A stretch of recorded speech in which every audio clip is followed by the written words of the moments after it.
Palmer on 104.5 ESPN Baton Rouge. Holding down the middle of the day. Live from the Mercedes-Benz of Baton Rouge studios.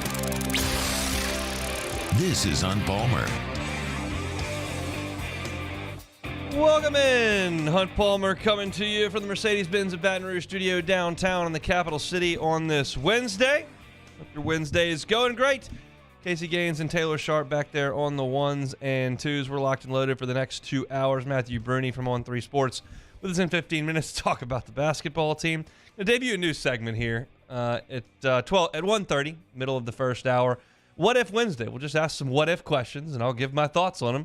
We'll do that in 30 minutes. Got some NFL awards to look at. David Grubb going to talk Pels BI back in action tonight after a tough loss last night where the Pels clawed their way back into it. So we'll talk with David Grubb at 2 o'clock. So plenty to get to on this Wednesday. We are going to start with basketball. Last night, I personally got frustrated. Yeah, you don't like to lose. I didn't like watching the Bama game, but you could kind of see that coming. I didn't like Florida running away from you in the second half. You're in year one here. You got a limited roster. That's tough to watch. Tennessee just kind of stretched it, and you were out of the ball game in the second half, and that wasn't fun. I was there for that too. Last night I got frustrated because what I saw between the 13:06 mark of the first half and the 7-minute mark of the first half, which is 6.5 minutes, I just didn't find acceptable. And it's not that LSU started the game 3 of 25. You knew that LSU started the game 3 of 25. That's because they have some issues on offense that are really not able to be fixed. They can improve slightly, but they're going to be a poor offensive team this year. But when it turns into layup lines for Arkansas, that's hard to watch. And it's certainly hard to watch for Matt McMahon and his staff. And I'm certain that it's hard for the players to go through. I'm just speaking from my opinion as a fan watching that game last night. I'll just go through it. Devo Davis hits a 3. Council gets a layup. Davis gets a transition layup. You go under a screen on Black. Don't close out on him at all. Just leave him there to shoot it. Wide open, he buries a 3. Walsh gets a layup. Walsh gets another layup in transition. Then Graham dunks it. Davis layup. Graham dunk. That is 5 possessions in a row that Arkansas got straight to the rim and finished an uncontested shot, whether it was a layup or a dunk.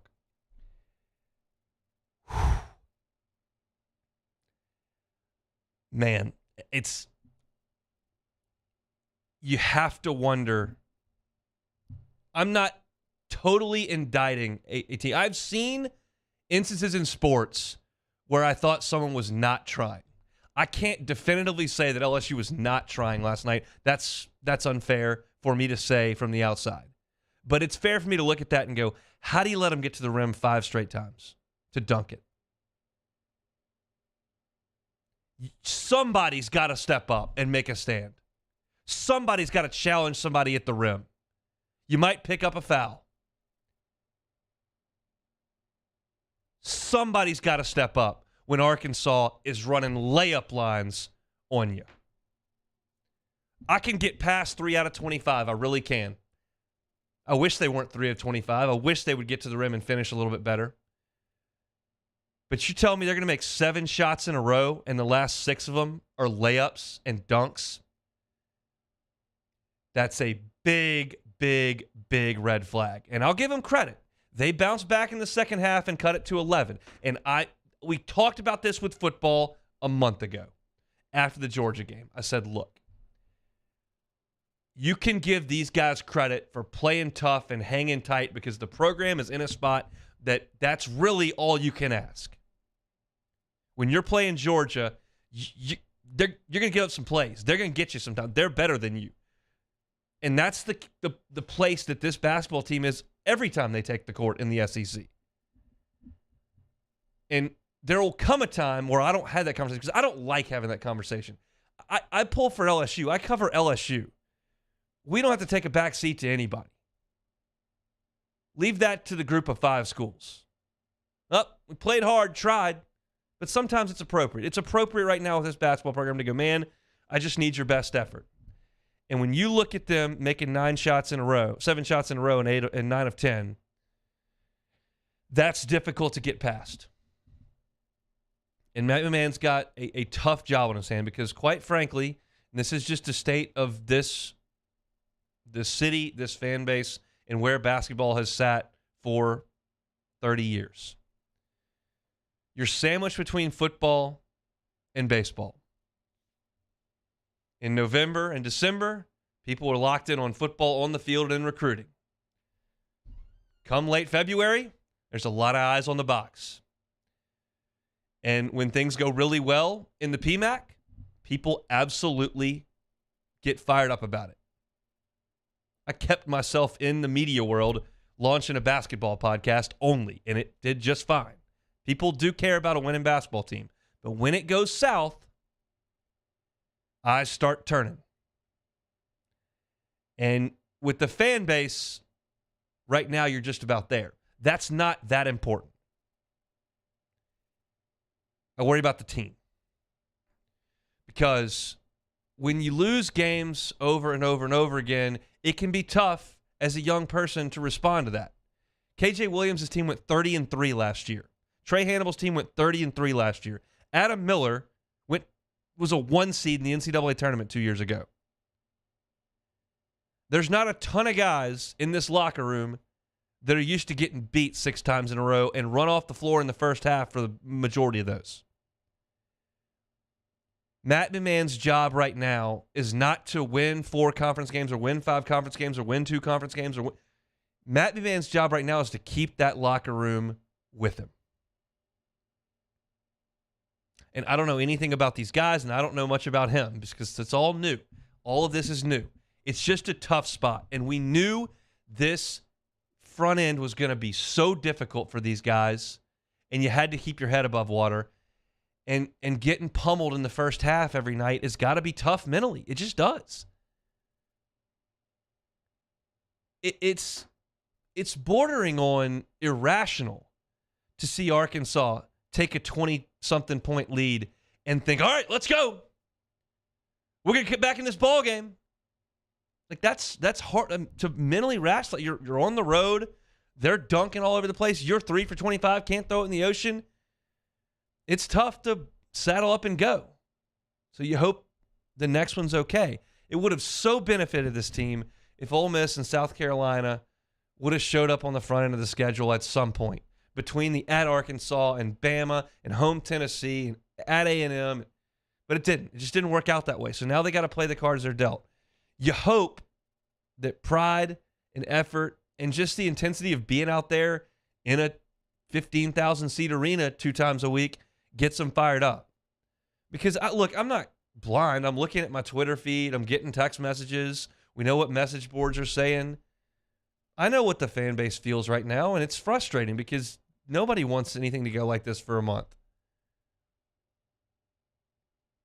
So my question's not how do they turn it around or how do they win games or what does the roster look like. Right now, the focus for these guys has got to be how do we get up and go to practice today and be fired up and have some spirit to us.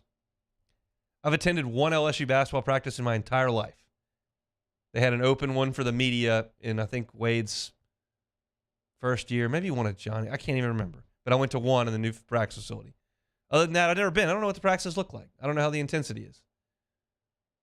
But you're teetering on the edge here of not even getting emotionally to the end of the schedule where there's a little bit of a breathing room.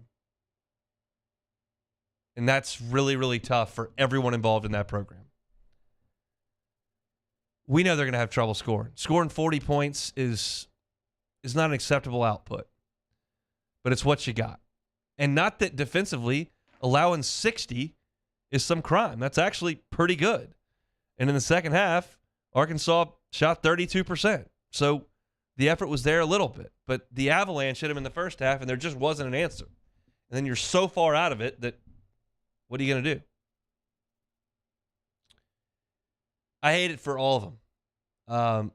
I said when Will Wade was fired that day, I said they could go 0-18 in the league next year based on sanctions, how they're going to hire a coach, what kind of players are they going to be able to get here. And Matt McMahon got some high major players, got some players off a 30-3 team and put together a roster that I said when I saw it, I said, oh, they'll be competitive. I don't think they'll be great. I think they'll be bottom half of the league.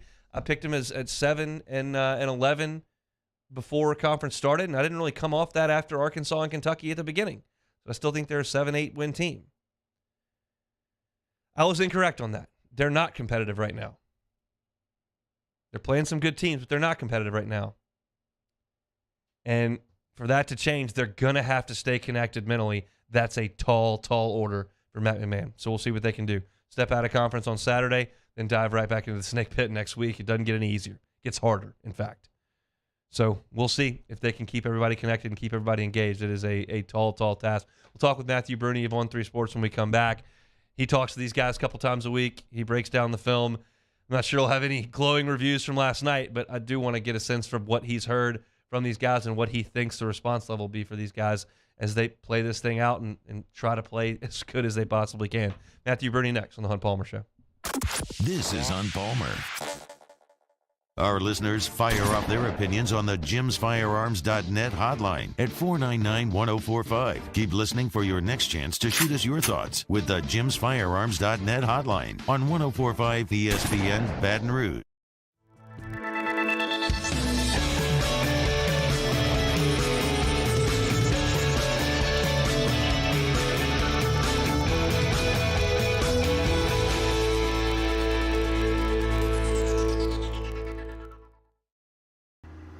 I had to leave my parents. I had to move schools. I don't know anyone here. Everything keeps changing. Why is this happening to me? I'm sure glad you're here. Change a child's story. There's a child in foster care waiting for a volunteer like you.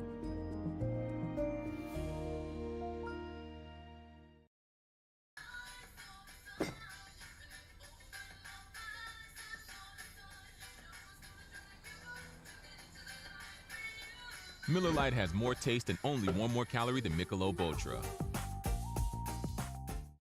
At Auctioner, we know healing is a team sport. That's why we've partnered with world-renowned orthopedic surgeon Dr. James Andrews to create the Auctioner Andrews Orthopedics and Sports Medicine Institute. Whether you're a professional athlete or a weekend warrior, our team of specialists are dedicated to getting you back in the game. So whatever your reasons are for reaching your personal best, we've only got one: you. Auctioner Andrews Institute. Long live you. Louisiana. It's a place defined by culture, by pride, by passion, by people who do more than love this place. They celebrate it, elevate it, champion it. They are the individuals who embody what makes Louisiana great. The companies that make Louisiana a better place to work and live. The nonprofits leading transformational change in our communities. Champions of Louisiana are all around us, and LWCC is proud to celebrate them because we've always been Louisiana loyal, supporting the workers, the innovators, the change agents of this great place we call home. Who are the champions around you? Together, we can share their stories. Together, we can help our home state thrive. Together, we are Louisiana loyal. Always.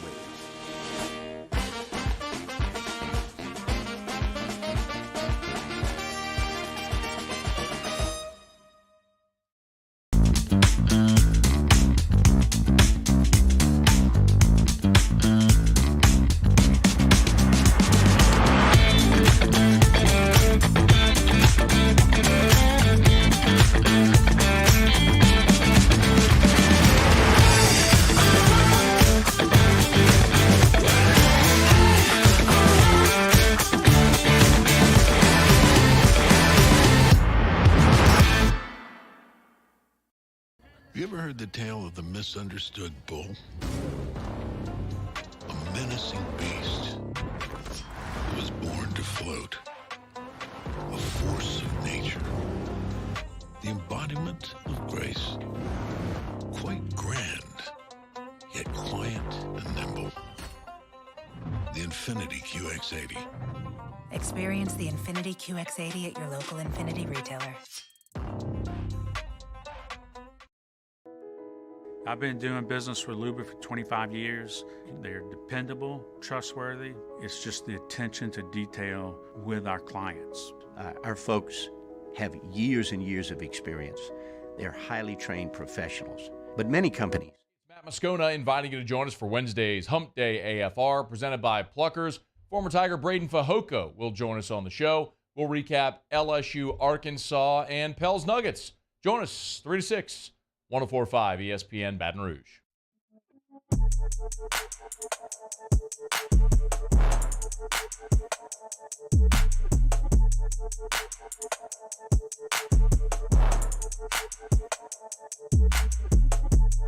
This is Hunt Palmer on 104.5 ESPN Baton Rouge. Moving right along here on a Wednesday edition of the Hunt Palmer Show. David Grubb with us at 2 o'clock talking Pels. They get BI back in the lineup tonight. Chat with David at the top of hour number 2. Head out to the Jim's Firearms Hotline right now. Matthew Bruni of the Bengal Tiger on 3 joins us. Matthew, how are you? Hey, I'm doing well. Kind of the basketball game is behind us, so now we move forward. Yeah, on to another one on Saturday. Let's go back to, let's just big picture here. Are you surprised at how lopsided these games have gotten on almost a game-by-game basis? Yeah, I think so. Losing the games is one thing because if you told me they would be 1-7, coming into conference play, I would have been like, okay, that doesn't shock me. But the fact that they've lost the last 6 by double figures, they've lost, by 40 to Alabama, 20 to Arkansas, 20 to Auburn. It's just how quickly it's getting out of hand is definitely surprising. It feels like they just never have a shot in these games. Yeah, it does. I mean, you're talking to these guys in press conferences, Matt McMahon. How do you think the psyche of this team is holding up? It's got to be remarkably difficult. Yeah, I think losing Juice Hill as well, who stepped away for personal reasons. We'll see if they can get him back at any point this year. But, you lose a senior like him, even though he wasn't playing well. And then something that throughout this season has been a storyline, kind of an underlying storyline, is the fact this team just doesn't have a lot of vocal leaders on it. I mean, Imani Wilkinson, Juice Hill, KJ Williams, go down the list, and it's a lot of pretty quiet guys. There's no, Darius Days, Tari Eason, even to an extent, type guys that can kind of bring them together. I'm not saying there's not leaders on the team, but there's none of those like rah-rah type voices, and that's what McMahon has said before. So it is interesting to see them try to stay together through this rough stretch. Obviously, the light at the end of the tunnel is hopefully the schedule gets easier, but not being competitive in these games takes a toll. Well, that's the thing. It's like, yeah, we all know that they've got some games that they can potentially win at the end of the schedule, but can you mentally even get there as you continue to look up at the scoreboard and say, whoa, this is not going so hot? Yeah, I really think Saturday's game against Texas Tech is huge for that reason, especially if you lose to Texas Tech. And Texas Tech is not a bad team at all. I would say Texas Tech should be favored in that game in Baton Rouge, but Texas Tech is 0-7 in the Big 12. They're not playing great either. I expect that to be a pretty ugly game. And if you lose that game, then you're like, okay, we can't win in our conference. We can't beat the worst team in the Big 12. Who can we beat at this point? And then you have Missouri on the road and Alabama at home. And those are probably, they're going to be significant underdogs in those games as well. So it's I look at this Texas Tech game on Saturday as being a huge, huge game for their psyche. I'll let you be the eternal optimist here and just paint a picture where they could get a little bit more going on offense. What would their goal be on offense in order to put some points on the board and push 70 at some point? It would help if Adam Miller could shoot. That would be the first thing. I mean, the first 8 games of the year, he was so good. It was really promising, and then it looked like he picked back up, and I think it was the Kentucky game. He played well, and he had some flashes here and there, and he can't make a shot right now. And so that coming into everything, that was our idea of him being the primary scorer for them. I think KJ is fine. They're trying to get him touches, but it's just tough. Arkansas's length really bothered them on the perimeter. They don't have a true point guard with Juice Hill out. I go back to I really think Adam Miller has to make shots and kind of set the tone. Cam Hayes has kind of fallen off a bit, 5 points in the last 3 games total. So it's just hard to generate looks when you don't have a point guard, you don't have lob threat, you don't have guys who can really make the defense work. And so that's why we're seeing the offense just really have to work it down late in the clock and, hope the shot goes in. As far as guard play goes, outside of Miller, who would you like to see that could potentially shoulder a little bit more load? Would it be Hayes? Yeah, it'd probably be Hayes. I really just don't think Trey Hannibal can do much more than what he's doing right now. Yeah. Like the Arkansas and Kentucky games were awesome from him, but I mean, for me personally, watching those games, I didn't think like, okay, this is Trey Hannibal. We're going to get the rest of the year. It's just asking too much. So yeah, I look at Cam Hayes. I think Justice Williams, he's very limited at the point guard spot as far as scoring the ball, but when he gets downhill, I think he can really be a player that can finish and kind of suck the defense in a little bit. So Justice Williams is one that I'll continue to watch and be excited for because he is a young player. I mean, he's early and old. I mean, he reclassed, I should say, to last year to be a freshman when it should have been a senior of high school. So Justice Williams is one that I'm looking forward to watching. Chatting with Matthew Bruni, covers LSU for the Bengal Tiger, part of the On3 network. As you look forward with this program, we understand that everybody knows what Matt McMahon inherited and how he put this team together. What does it look like moving forward, and how heavily is the transfer portal going to be involved in year 2? Yeah, I think the transfer portal is going to be the biggest thing for McMahon. I think he understands, and I think he understood going into the year that this roster was not going to be of the caliber that could compete with the top half of the SEC. The problem is when you start literally from ground zero, you have no choice but to bring over those 3 Murray State players. And obviously KJ has been good, but you have to bring over the Murray State players. You have to add guys like Cam Hayes and Derek Fountain and Kendall Coleman, who were definitely unproven. Like, I think Fountain and Hayes worked out, but those 2 did not play at their last schools a significant amount. They did not start. So you look across the board, they had guys who are very, very unproven. You want to get into the point where you're adding a guy like Xavier Pinson, right?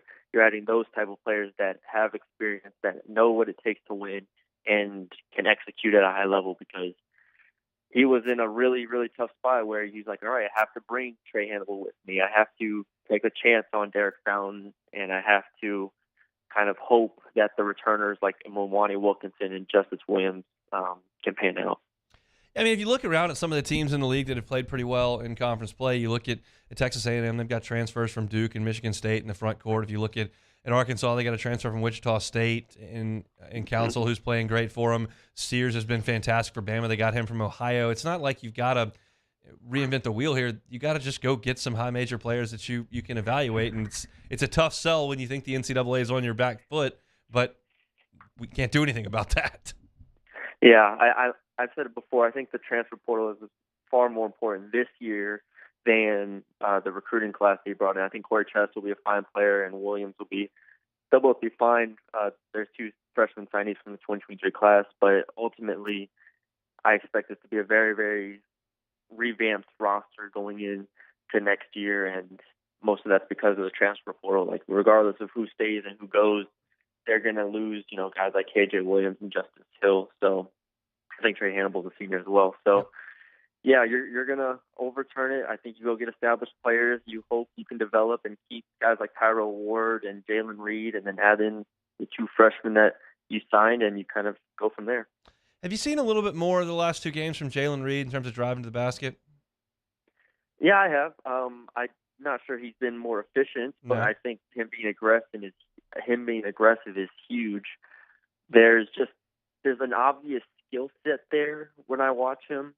Now, obviously, you want it to result in made baskets. You want it to result in him being a little bit more versatile from the outside of the paint, but ultimately I think he's skilled. I think he can get better, and I think he has a lot of tools that McMahon's going to want to keep around moving forward.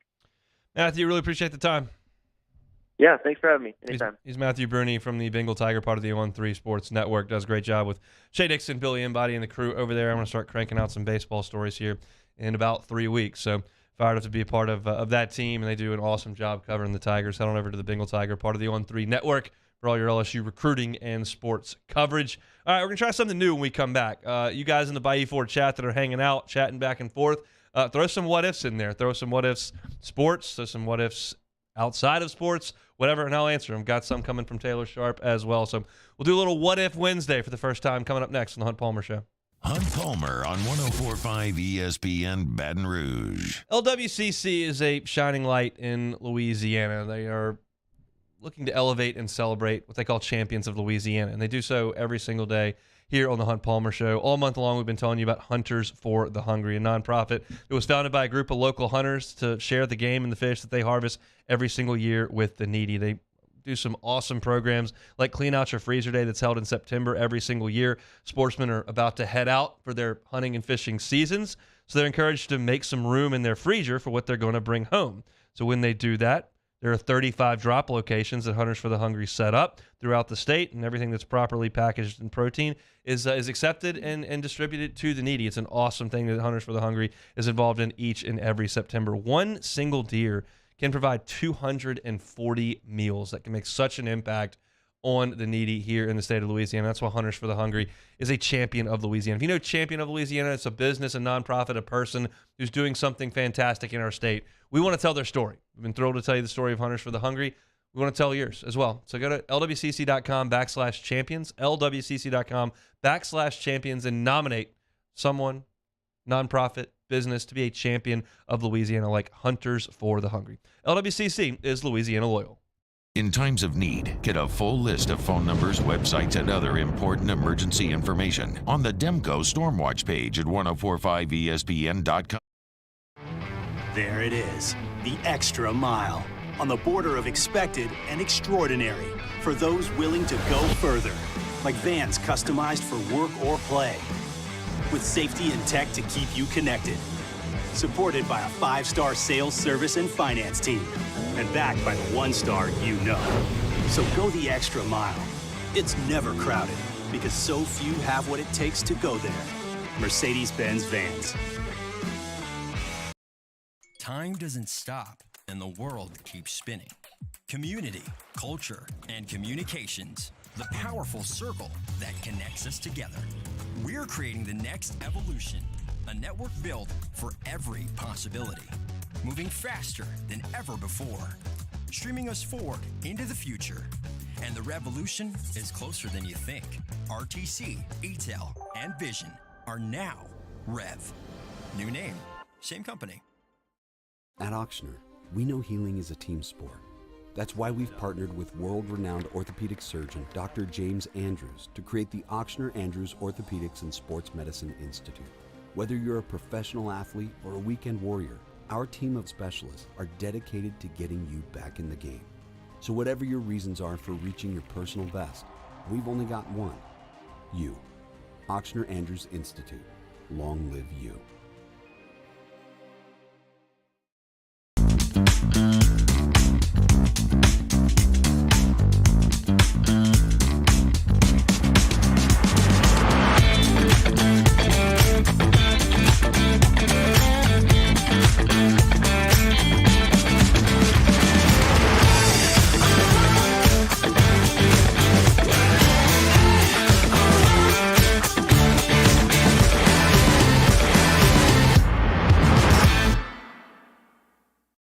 You ever heard the tale of the misunderstood bull? A menacing beast that was born to float. A force of nature. The embodiment of grace. Quite grand, yet quiet and nimble. The Infinity QX80. Experience the Infinity QX80 at your local Infinity retailer. I've been doing business with Luba for 25 years. They're dependable, trustworthy. It's just the attention to detail with our clients. Our folks have years and years of experience. They're highly trained professionals. But many companies have that asset. What I'd like to think makes Luba a bit different is that we use those talents in a way that truly is dedicated to serving the needs of the folks. Championship Sunday in the NFL playoffs. Tune in Sunday at 2 p.m. when the Eagles host the 49ers for the NFC Championship. Then the Chiefs host the Bengals at 5:30 for the AFC Championship. Right here on 104.5 ESPN Baton Rouge.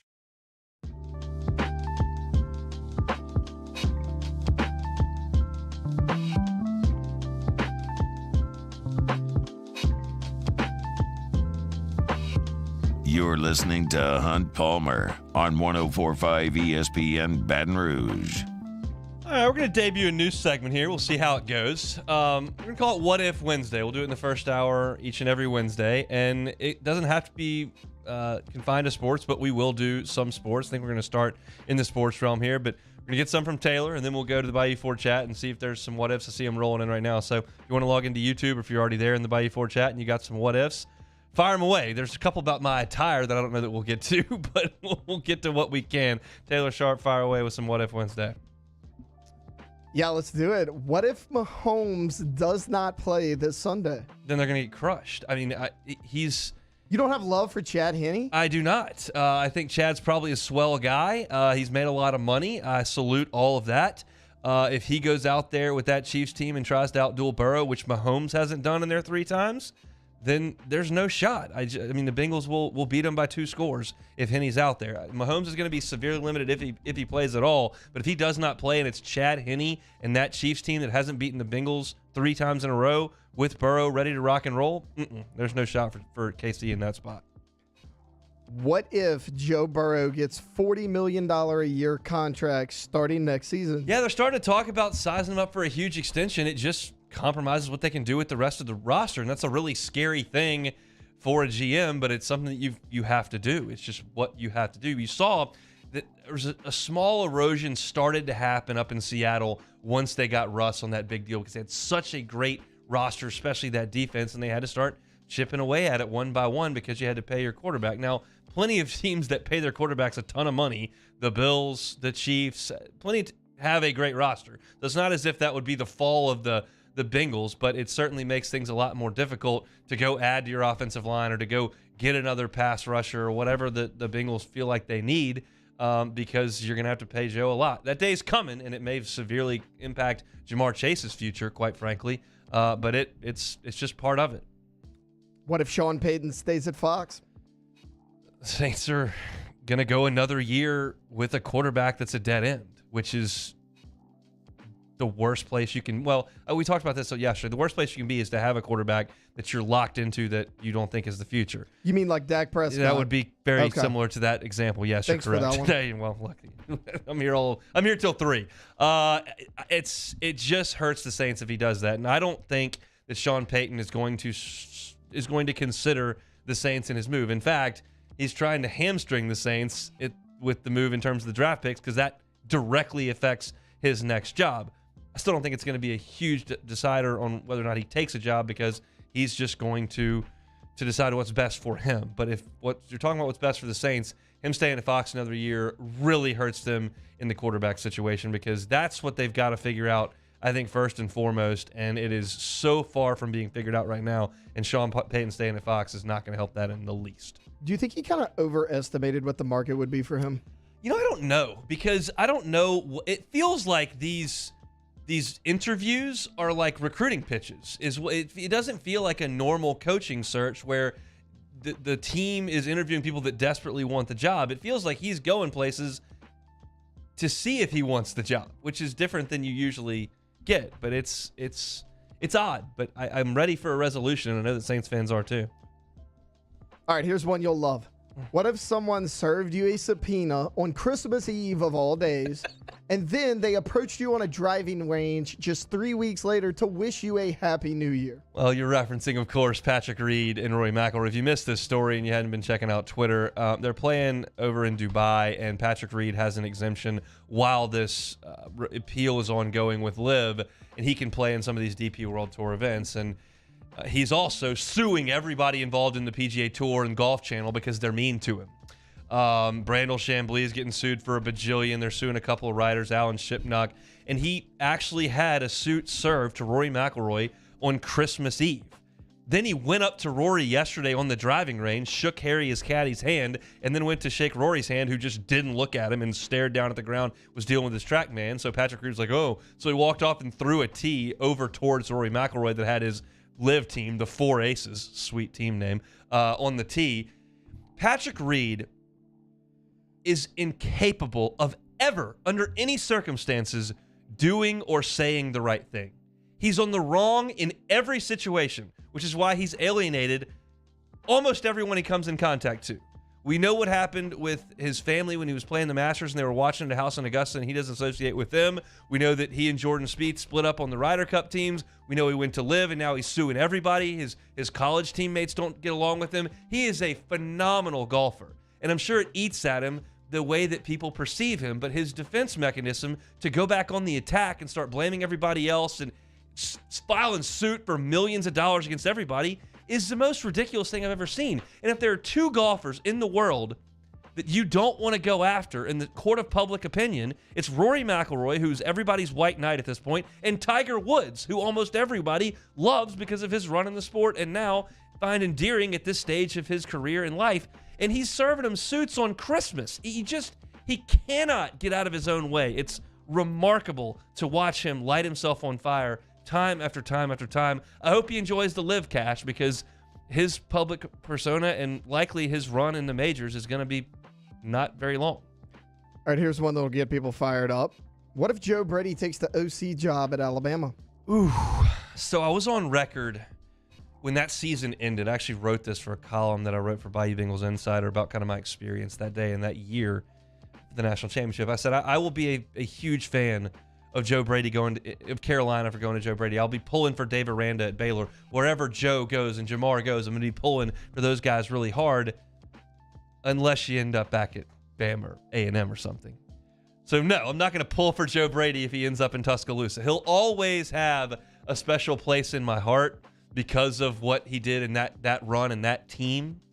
Now, that faded very quickly with Saban for me. I was younger, and he was coaching Alabama, and he was the head coach, and of course, we were so happy with what he did in 2003, but it flipped pretty quickly. I wouldn't get the sense that Brady would be at Bama for a long time. I don't even know if they're interested in him taking that job, but it would sting a little bit if Joe Brady put that Crimson A on. It stung me a little bit when Mettenberger had it on this year when I enjoyed his run as the quarterback at LSU. So if Joe Brady were to take the job at Bama, it would hurt me pretty significantly. All right, let's go to the Bayou Ford chat and look at some of the what ifs.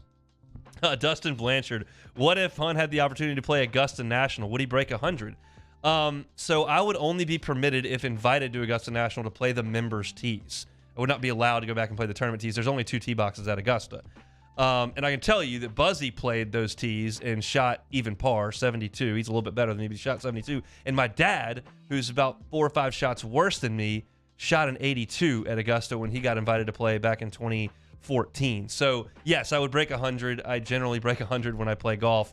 And it's not that much difficult from the member tees as your standard places you would play, in your day-to-day rounds of golf. It's more prestigious, it's far better kept and more elite, but in terms of distance, and there's not any rough, and you can play the golf course, especially because you've got a caddy that knows every inch of that place. So yeah, I like to think I would break 100 if I was able to go play Augusta National. You riding the cart in Augusta, or you walking? Oh, you got to walk. You have to walk unless you've got. So if there are some members, the member that invited my dad to go play, he actually invited my dad's friend for a birthday present, and that guy invited my dad.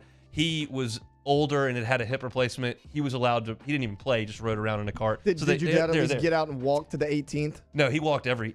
Okay. The member that was there used a cart to go with them or whatever. But it's my dad's got some great stories from Augusta. It's an incredible place. Brian Burgess on What If Wednesday says, what if Bo Ryan had not died in the plane crash? Would LSU football fortunes been different in the 80s?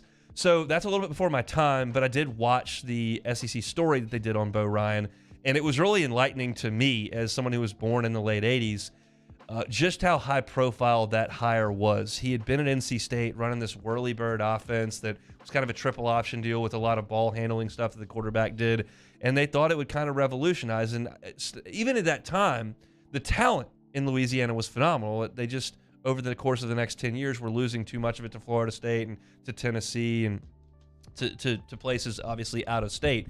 So if he could have recruited, which he was a young, dynamic personality, you really feel like he could have. And not that LSU football was poor in the 80s. It was not. They won a league title in the late 80s.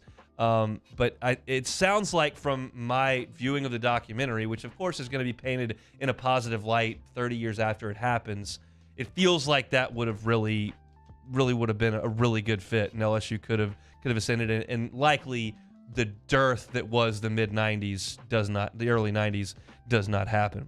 Dustin Blanchard says, what if Saban had stayed instead of going to the Dolphins? We'd have won 10 of them. How else do you want me to say it? Did you see the teams that were there when he left? It was Jamarcus Russell and Dwayne Bowe and Buster Davis and Early Doucette and LaRon Landry.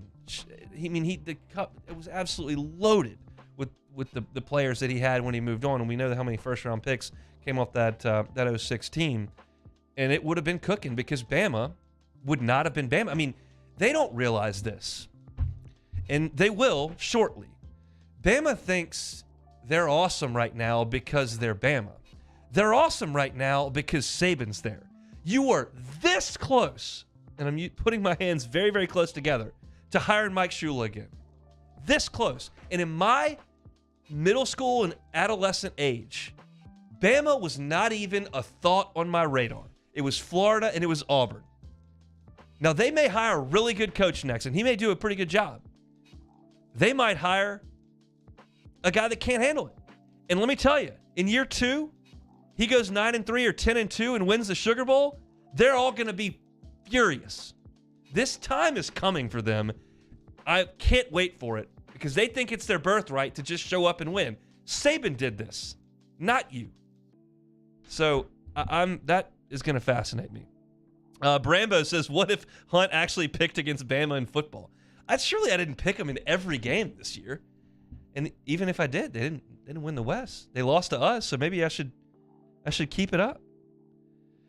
Do we have any more? Let's see. I don't know anything about Custer and the Indians. That's the problem with What If Wednesday when you've got just me sitting here. Like T-Bob could probably give you a dissertation on Custer and the Indians. I don't know what happened there. So that's going to be a little bit out of my league. Scott Pitaro, what if PI is called on Minnesota in the Dome NFC Championship game? Are you talking about he probably means the Rams one? They win the Super Bowl. I said this when we did the anniversary last week. That team was primed to win the Super Bowl.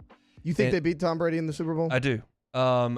They were the best team in the NFL that year to me. And I remember because that was the year I was working in New Orleans 4 days a week. And I was spending a lot of time with my aunt and uncle at their house.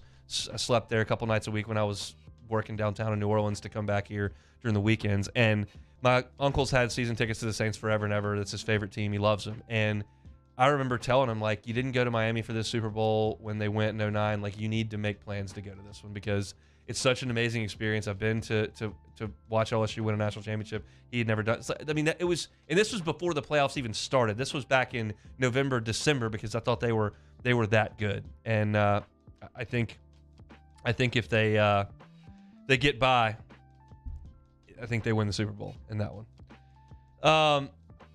That'll just about do it for What If Wednesday. I think we can do this every week. I think this works as a little bit of a segment. We can do it as far as sports goes. We can do it outside of sports.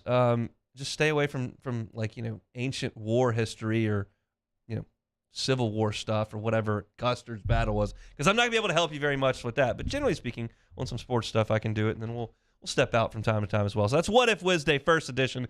We'll do it again next week. We'll have David Grubb from Hard in the Paint podcast coming up in 15 minutes talking some Pels. When we come back to finish out hour number 1, they've got some finalists out for NFL awards. We'll tell you how it looks for the Fighting Tigers of LSU. Close that hour number 1 next on the Palmer Show. This is on Palmer.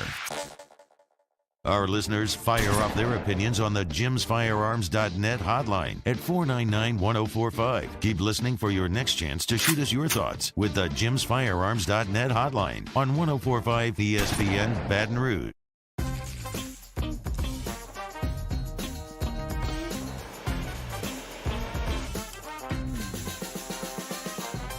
The best kept secret in town is out. Discover Tallulah at the Renaissance Hotel on Bluebonnet. Bayou Chrysler Dodge Jeep Ram has $8,500 off new 2022 Ram 1500s. New 2022 Ram 1500 trucks on our lot now with $8,500 off MSRP. All new Bayou vehicles come with a 1 million mile warranty. If you need sales or service, the crew at Bayou is going to do right by you. Time doesn't stop, and the world keeps spinning. Community, culture, and communications. The powerful circle that connects us together. We're creating the next evolution. A network built for every possibility. Moving faster than ever before. Streaming us forward into the future. And the revolution is closer than you think. RTC, ETEL, and Vision are now Rev. New name, same company. Louisiana.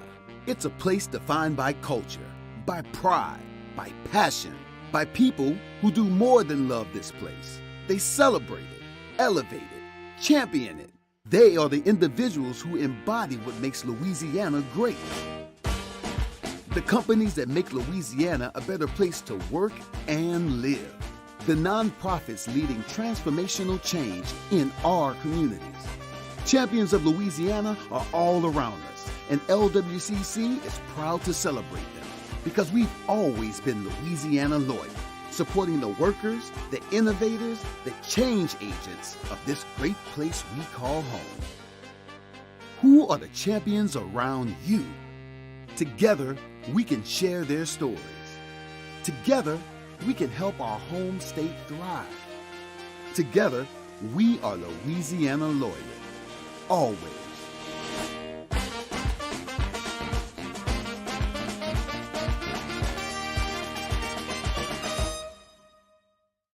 At Auctioner, we know healing is a team sport. That's why we've partnered with world-renowned orthopedic surgeon Dr. James Andrews to create the Auctioner Andrews Orthopedics and Sports Medicine Institute. Whether you're a professional athlete or a weekend warrior, our team of specialists are dedicated to getting you back in the game. So whatever your reasons are for reaching your personal best, we've only got one. You. Auctioner Andrews Institute. Long live you.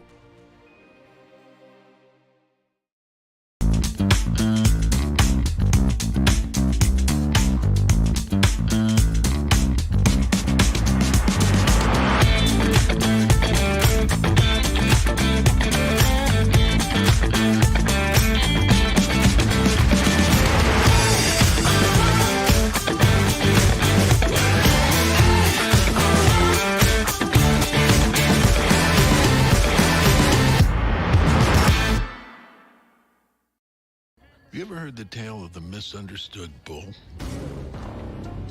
A menacing beast that was born to float. A force of nature. The embodiment of grace. Quite grand, yet quiet and nimble. The Infinity QX80. Experience the Infinity QX80 at your local Infinity retailer. I've been doing business with Luba for 25 years. They're dependable, trustworthy. It's just the attention to detail with our clients. Our folks have years and years of experience. They're highly trained professionals. But many companies have that asset. What I'd like to think... Matt Moscona inviting you to join us for Wednesday's Hump Day AFR, presented by Pluckers. Former Tiger Braden Fajoko will join us on the show. We'll recap LSU, Arkansas, and Pels Nuggets. Join us 3 to 6, 104.5 ESPN Baton Rouge.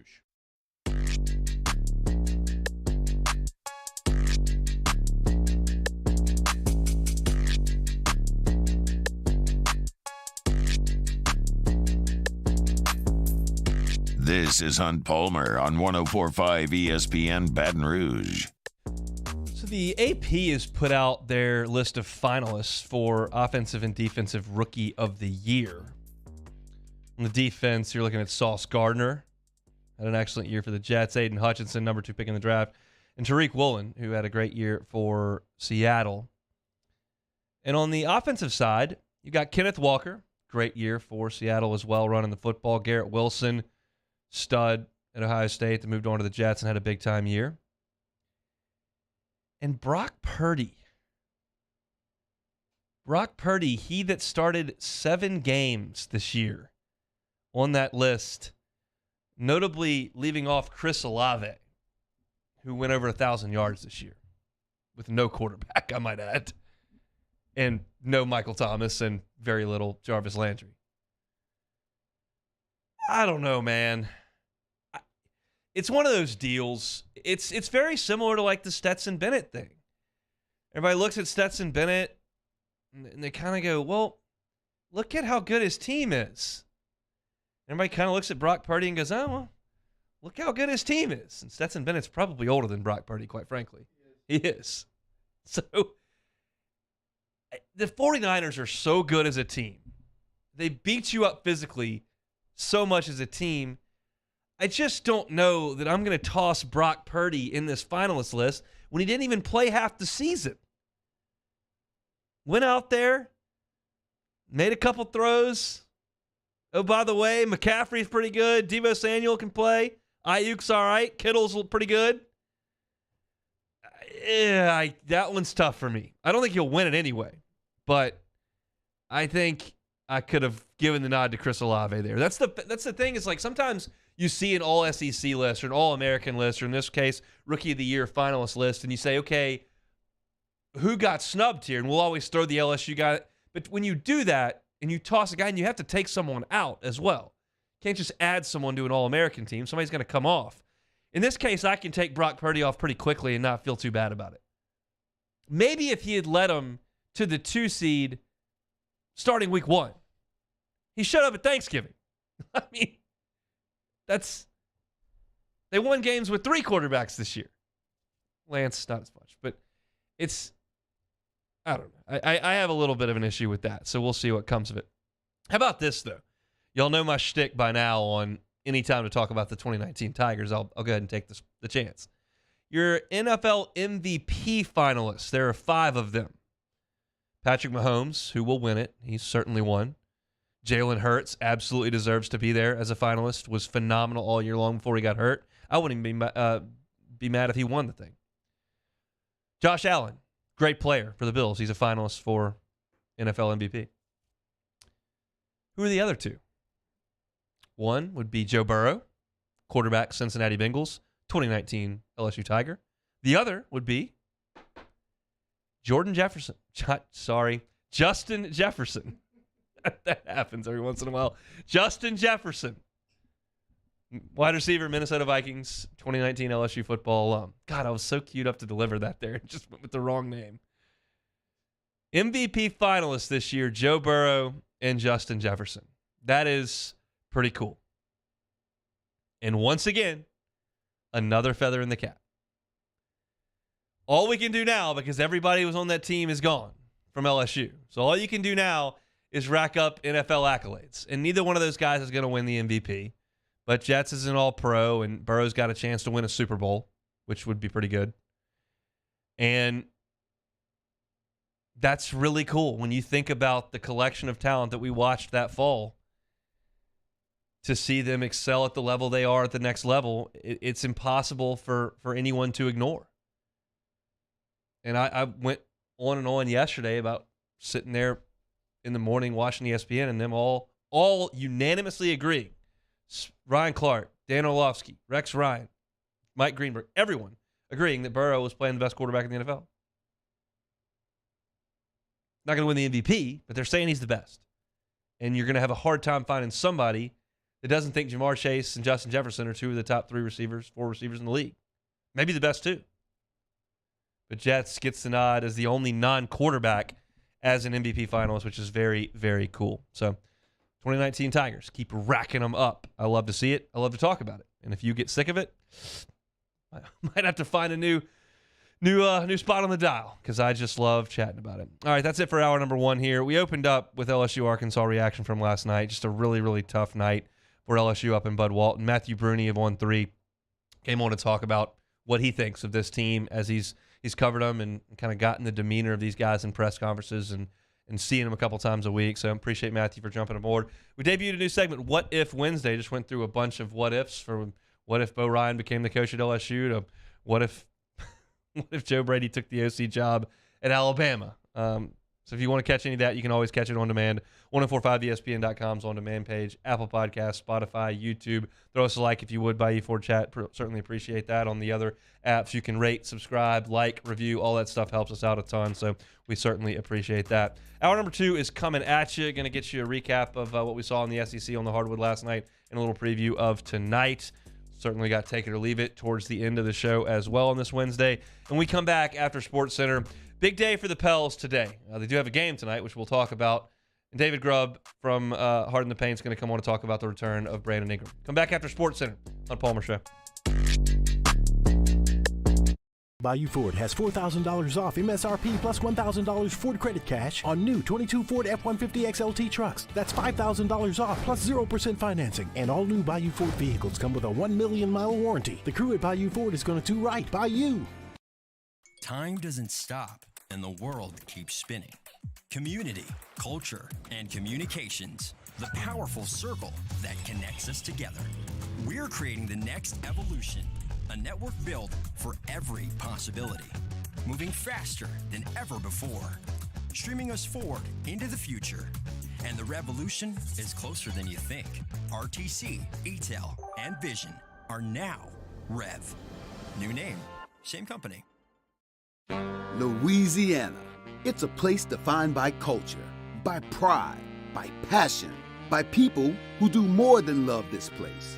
They celebrate it, elevate it, champion it. They are the individuals who embody what makes Louisiana great. The companies that make Louisiana a better place to work and live. The nonprofits leading transformational change in our communities.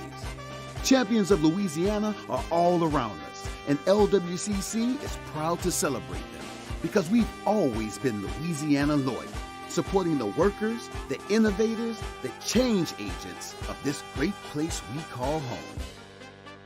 Who are the champions around you? Together, we can share their stories. Together, we can help our home state thrive. Together, we are Louisiana loyal. Always.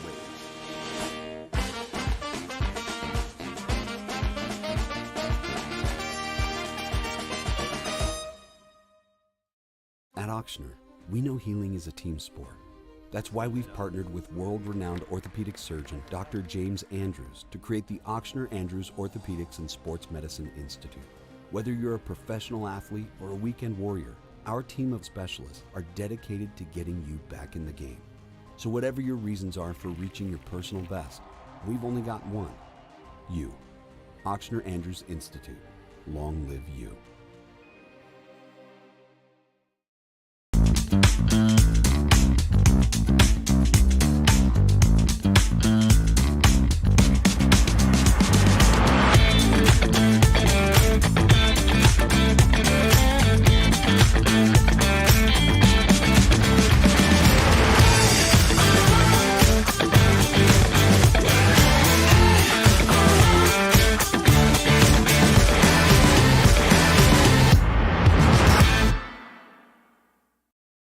You ever heard the tale of the misunderstood bull?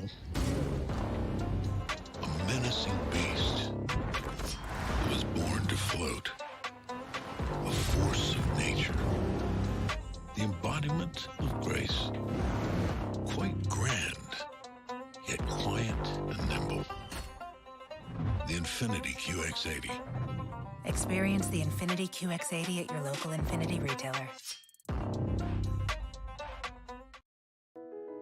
I've been doing business with Luba for 25 years. They're dependable, trustworthy. It's just the attention to detail with our clients. Our folks have years and years of experience. They're highly trained professionals. But many companies have that asset. What I'd like to think makes Luba a bit different is that we use those talents in a way that truly is dedicated to serving the needs of the folks who depend on us. All right, let's say ah. Where'd my spotlight go? Super weird, but we can take care of it. Get in and get better at Patient Plus. This is SportsCenter. I'm Christine Lisi. 3 words from Chiefs quarterback Patrick Mahomes today, putting an end to any question about his availability for Sunday's AFC Championship game against the Bengals. Ready to go. Mahomes has continued to get treatment on his high ankle sprain. He said the ankle has progressed. He is taking part in today's practice. Considering he's 0-3 in his career versus his Cincinnati counterpart Joe Burrow, Sunday is big for Mahomes, explains our Harry Douglas. His legacy is already cemented. Now you want to start adding things to it. And when I mean adding things to it, what's on the line for Patrick Mahomes within this ball game? You get another opportunity to go play for a second Super Bowl that you want to add to your resume. You get an opportunity to keep that crown that you now wear, because it's not Joe Burrow's, it is Patrick Mahomes. You get an opportunity to keep that crown. Harry Douglas of Fitz and Harry. Mahomes, Eagles quarterback Jalen Hurts, Bengals QB Joe Burrow, Bills QB Josh Allen, and Vikings receiver Justin Jefferson, all finalists for AP 2022 NFL MVP. NBA Anthony Davis in line to return to the Lakers from a foot injury tonight versus the Spurs, reports ESPN's Dave McMenamin. We all know the game isn't over till it's over. So next time your car breaks down, don't call it quits. Head to eBay Motors. They have 122 million parts to take your car into overtime. Get the right parts at the right prices. ebaymotors.com. Let's ride. Now, Hunt Palmer. Hunt Palmer on 104.5 ESPN Baton Rouge. Holding down the middle of the day. Live from the Mercedes-Benz of Baton Rouge studios. This is Hunt Palmer. Hour number 2 here on a Wednesday edition of the Hunt Palmer Show. A little housekeeping here for Friday before we get to David Grubb of Hard in the Paint podcast. On Friday, Jay Johnson expected to take the mic at about noon for kind of the season opening media day, if you will. And we will bring that to you I think we're going to bring that to you live at noon. That'll be right when Hanny's show is expected to start. So we'll go to Jay Johnson. We'll let him deliver his opening speech, and then we'll let him take some questions. And then I will take over after that. So in the Maneri days, that could take an hour and 10 minutes. I think probably in the Jay Johnson days, closer to maybe 30, 40 minutes. And then I'll take over for the end of Hanny time and then into the Hunt Palmer Show. So LSU baseball about 3.5 weeks away, and we will take Jay Johnson from the mic coming up on Friday around noon. All right, let's shift our focus to the New Orleans Pelicans. We'll bring in David Grubb from the Hard in the Paint podcast. Joins us now on the Jim's Firearms Hotline. David, how are you? I'm doing well, and Pelicans doing a little better today, too. A little better. Let's go to last night first before we get to the story of the day. Obviously playing shorthanded again last night. Turns out that Jokic does go for the Nuggets. Nuggets build a big lead. Pels chip away, get a shot in the air to win it, and were unable to drop it, so a 1-point loss. How tough was that one to watch at the end last night? It's always tough when you lose. I think, anytime a team loses a 1-point game, that's far worse than losing a blowout, because you can look at any number of situations where you feel like we pick up one more basket and we win this game, one more free throw, we make one less turnover. And the Pelicans had, a difficult stretch in the game where they just weren't playing good basketball, but they closed solidly defensively, and that's something that they've needed to do better over the last few games. So I thought there was some progress there. But again, I don't know how much you can read into it with all the guys that are missing. Exactly, and that's been the point for 3 weeks now, so I'm excited to kind of get to the other side of that, and that starts tonight. The news that Brandon Ingram will return to the lineup for the Pelicans in the game tonight. How limited do you expect him to be? Not from a physical standpoint, from a minute standpoint. I think they're going to give him the leash that he shows them. For B.I., considering that he said he wasn't going to come back until he felt like he could do everything that he can do, then you believe that he's gone through the 5-on-5s, and the team said he's done those full drills. So I think they're going to let his body tell them how much tonight. It's a different injury than I would say, with Zion's hamstring, where the explosiveness could hurt it again. I think with his toe, either it's good to go or it isn't. And we'll find that out pretty quickly. What can Brandon tolerate? What can he do? The good thing about his game is that it's not based primarily on explosiveness. The one thing you want to look at is that first dribble, that hard first step, and see if he's explosive there. But with that height that he has, his ability to shoot from the mid-range, he can control his movements by and large. So the biggest thing I think will be, can he defend and can he explode off the dribble? What do you think about his mindset to say, I'm not going to come back until I can do absolutely everything? You know, part of this, I think, is the condition that we've given athletes. And in some ways, it makes a lot of sense. You don't want people to put their careers at jeopardy. But it also makes you wonder, well, why is this taking so long now? Why are we seeing these long recovery times for injuries that we saw, in other, not even other eras? I don't even want to say that long ago, but in other athletes. Why is it taking so much longer now for these injuries to heal? And, I guess that's individual to individual and the understanding that a team has with its player. I will never question a player's desire to play, but I will question sometimes, how much does it mean?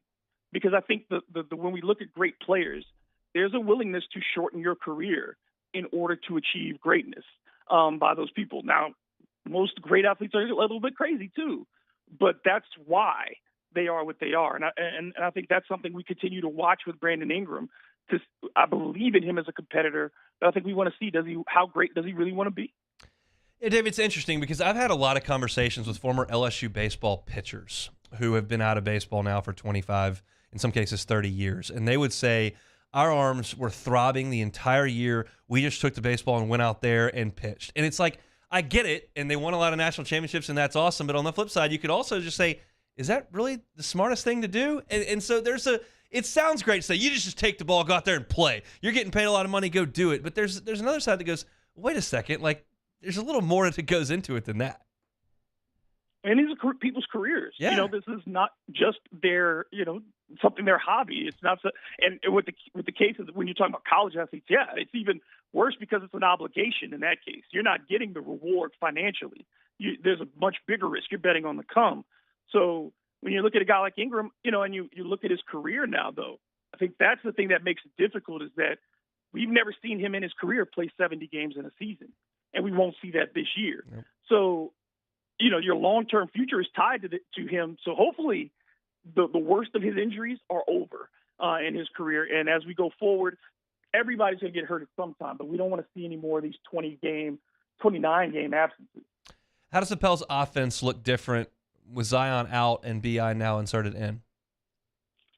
What B.I. gives you is a better outside shooter, obviously. He was shooting almost a little bit over 40, around 47% from three when he went down. So it gives you that angle. He is a taller distributor. His passing is a bit different from Zion, so the floor is going to change in that regard. How you utilize him in the two-man game is different. You're not going to get the post, scoring as far as attacking the way you do with Zion. So it's a different game as far as offensive rebounding as well. Whereas Zion shots are within 3 feet of the rim, most likely, Ingram is a little further out, so those rebounds change. And that will affect the Pelicans' offense.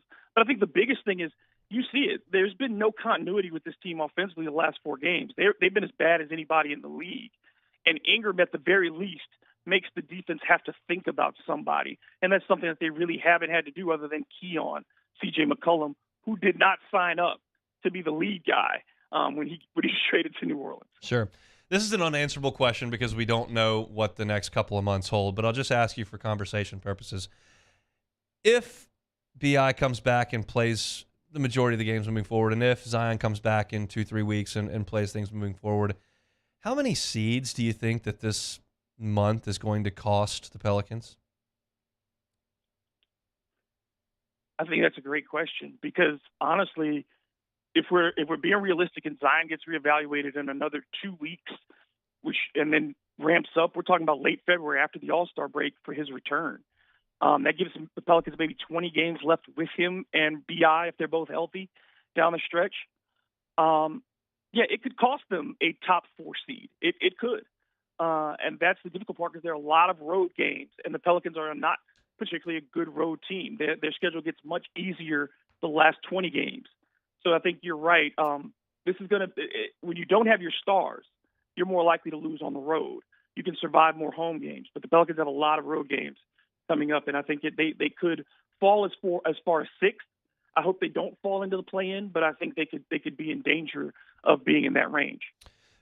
Tonight, inside the blender, you're looking at the Pels welcoming in the Timberwolves. What's the key for tonight? Well, outside of BI, obviously.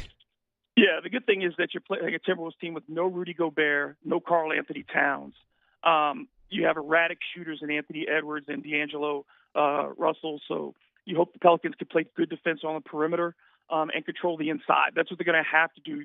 A lot of Jonas Valanciunas tonight, and hopefully the Pelicans continue to attack downhill, get Trey Murphy involved, and maybe if Najee Marshall too. He's probably a game-time decision. If you get all of those guys back, you get B.I. and Najee, I think the Pelicans win this game, but it'll be close because Pelicans-Timberwolves is always close.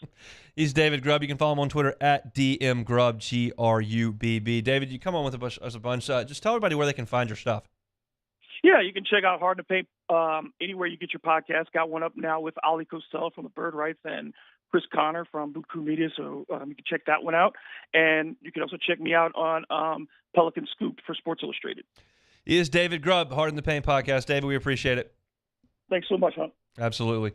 Look, it's good that the Pels are getting him back. I think there was so much juice when they were playing so well, in the early December, and they were the number 1 seed, and they played so well against Phoenix and got those 2 games at home, and there was some genuine buzz. I think there still is. I've got some friends down in New Orleans that are hard on the Pels bandwagon. And one of them said he couldn't name an LSU male basketball player currently, and he's an LSU grad who is very much involved in LSU, just can't get on board with his basketball team right now, but he is with the Pels. And I think there's some genuine buzz, but it has taken a hit because of the injuries of the 2 best players on the team. And now you get one back. Hopefully he can give you a little burst tonight, and they can find a way.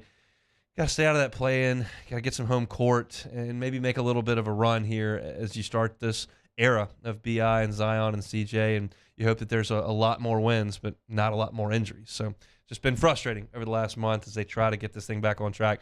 Hopefully tonight against Minnesota, step in the right direction. Take time out when we come back. SEC basketball recap from last night, and we'll look ahead to tonight. I'll give you some gambling picks to fade. It's making some people some money. Why stop now? Hunt Palmer Show. Hunt Palmer on 104.5 ESPN Baton Rouge. Bayou Ford. Inventory is always at BayouFord.com. Whether you're in the market for the Explorer, I've got one. It's got plenty of room for the golf clubs, plenty of room for the car seat. I've driven nothing but Explorers my entire life. I love them. They've got some down there at Bayou Ford. If you need a little bit more room, the Expedition can be the play. Looking for the truck, of course, the F-150. They've got a loaded inventory down there at Bayou Ford right now. If you're looking for maybe a Mustang or a Bronco, they've got that too. If they don't have exactly what it is that you want, when you check out the inventory at BayouFord.com, come back a couple of days later as inventory comes in, they'll update it. Or you can call Ben Gagne and his crew and say, look, hey, Ben, I've been listening to your spots on Hunt Palmer Show. Customize me a car. Let's get it done. And he will get you in the exact car that meets your specifications. And if they need to start that process by buying your car, they can do that as well. Great buyback program over there at Bayou Ford. BayouFord.com is the website. BayouFord.com. Bayou Ford, where they're going to do right by you. In times of need, get a full list of phone numbers, websites, and other important emergency information on the Demco Stormwatch page at 1045ESPN.com. Time doesn't stop, and the world keeps spinning. Community, culture, and communications, the powerful circle that connects us together.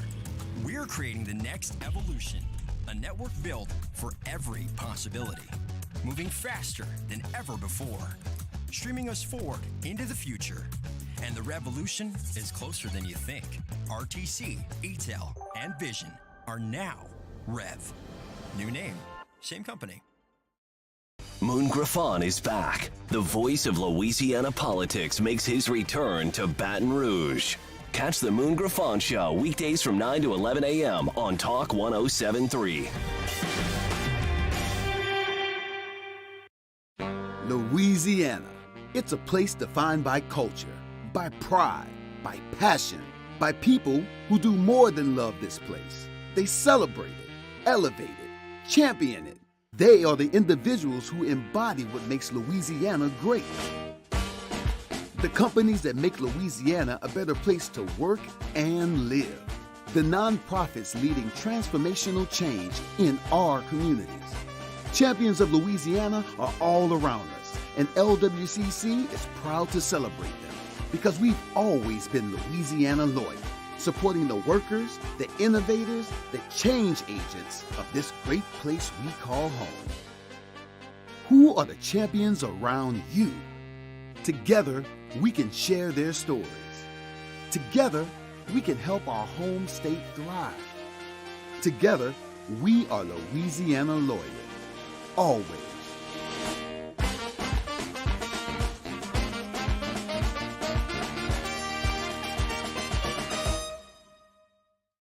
At Auctioner, we know healing is a team sport. That's why we've partnered with world-renowned orthopedic surgeon Dr. James Andrews to create the Auctioner Andrews Orthopedics and Sports Medicine Institute. Whether you're a professional athlete or a weekend warrior, our team of specialists are dedicated to getting you back in the game. So whatever your reasons are for reaching your personal best, we've only got one. You. Auctioner Andrews Institute. Long live you.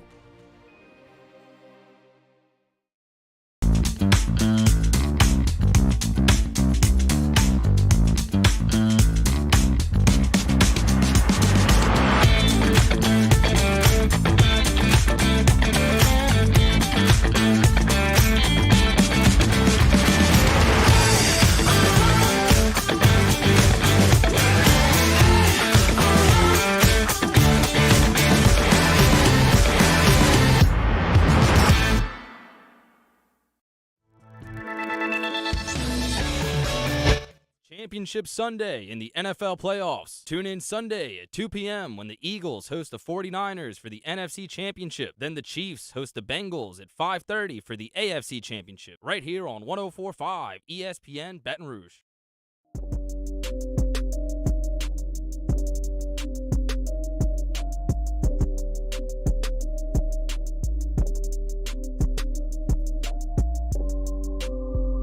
You're listening to Hunt Palmer on 104.5 ESPN Baton Rouge. If you were listening back 2 weeks ago, I don't know if I shoveled dirt on John Calipari, but I may have been digging a hole. I think I could go that far. You're looking at a Kentucky program that had been far too long without a deep tournament run to the Final Four. Embarrassing season 2 years ago, worse in the school's history. Losing to St. Peter's last year. And then this year, early losses. Michigan State, Gonzaga blows them out. UCLA, they only score 53 points. Then Missouri just dusts you in the SEC opener in Columbia. Then you barely beat LSU. Then Bama wipes the floor with you. And then the cherry on top, South Carolina comes into Rupp, the worst team in the league, and wins wire to wire. And I'm sitting there going, this is not good. They're not going to tolerate this. And then what do? They go up to Knoxville, and they beat a top 5 Tennessee team. They handle their business against Georgia, handle their business against an unbeaten SEC A&M team. And then last night they go to Vanderbilt and win the game by 16 points, hold Vanderbilt to 53. Vanderbilt had been the most efficient offense in the conference over the last 2 weeks. And now they got a big showdown in Rupp with Kansas in the Big 12 Challenge. Kansas is leaking oil. They've lost 3 in a row. You can win that game. You got some winnable SEC games coming up. At Ole Miss, they stink. Home for Florida. They're no great shakes. Home for Arkansas. Does that terrify you? Not unless you're LSU. At Georgia, very winnable. At State. See what I'm saying? Like, they've won 4 in a row. They could get on a run here.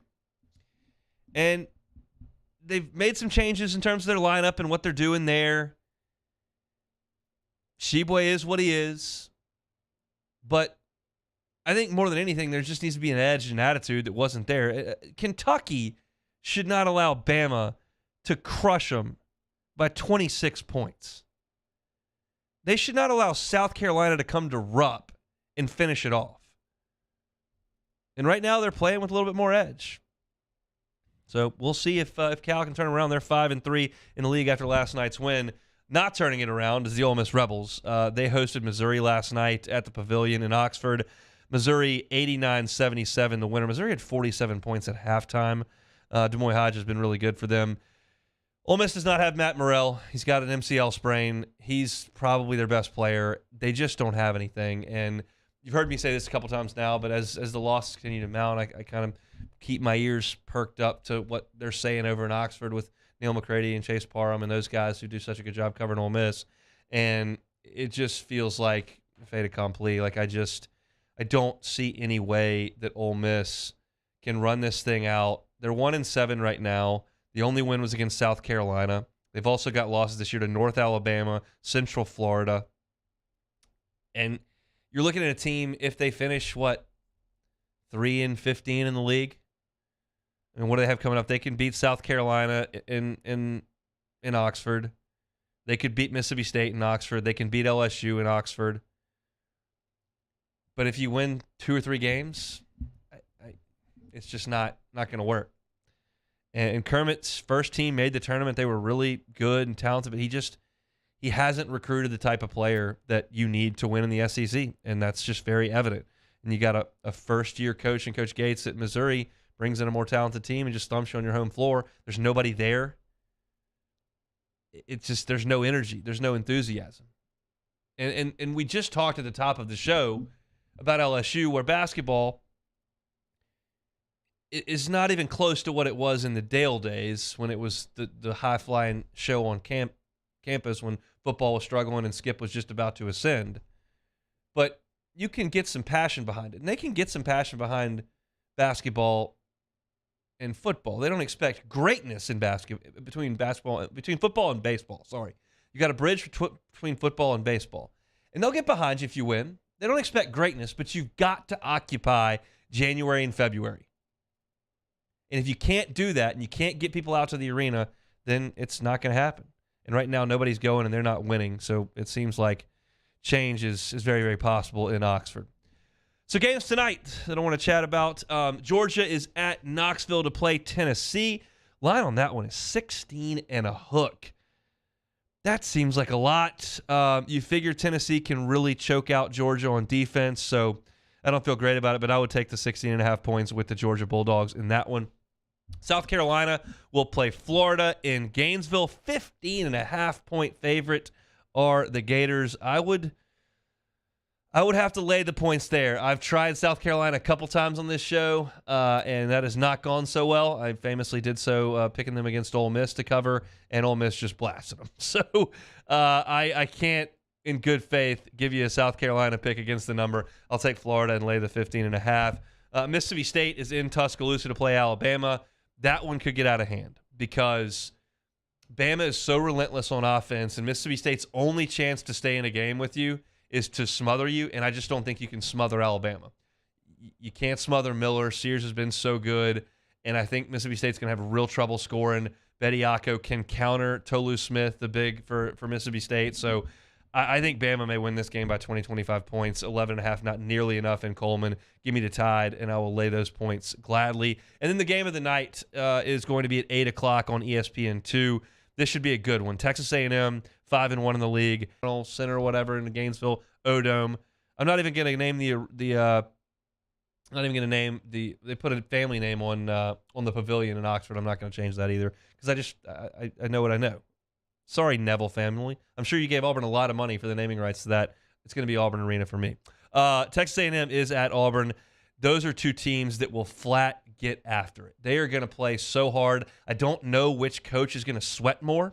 Buzz, probably the favorite in the suit, but Bruce Pearl, he's got the sweatpants on, got the windbreaker pants on. He's moving up and down.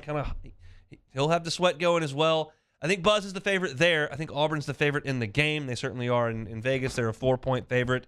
I would take Auburn and lay those points, but I would not be surprised if A&M went and found a way to keep that game really close because they're playing they're playing with confidence, which is something they weren't doing before LSU got to College Station, unfortunately. So I think that's going to be a really, really good one. And A&M, I found this interesting, so I'll pass it along to you. I don't know if you will or not, but because A&M was so poor in the non-conference, they came in, got ranked, and then all of a sudden they lose to Murray State, lose to Colorado, lose to Boise State, lose to Memphis, lose to Wofford, and were losing at halftime to Northwestern State.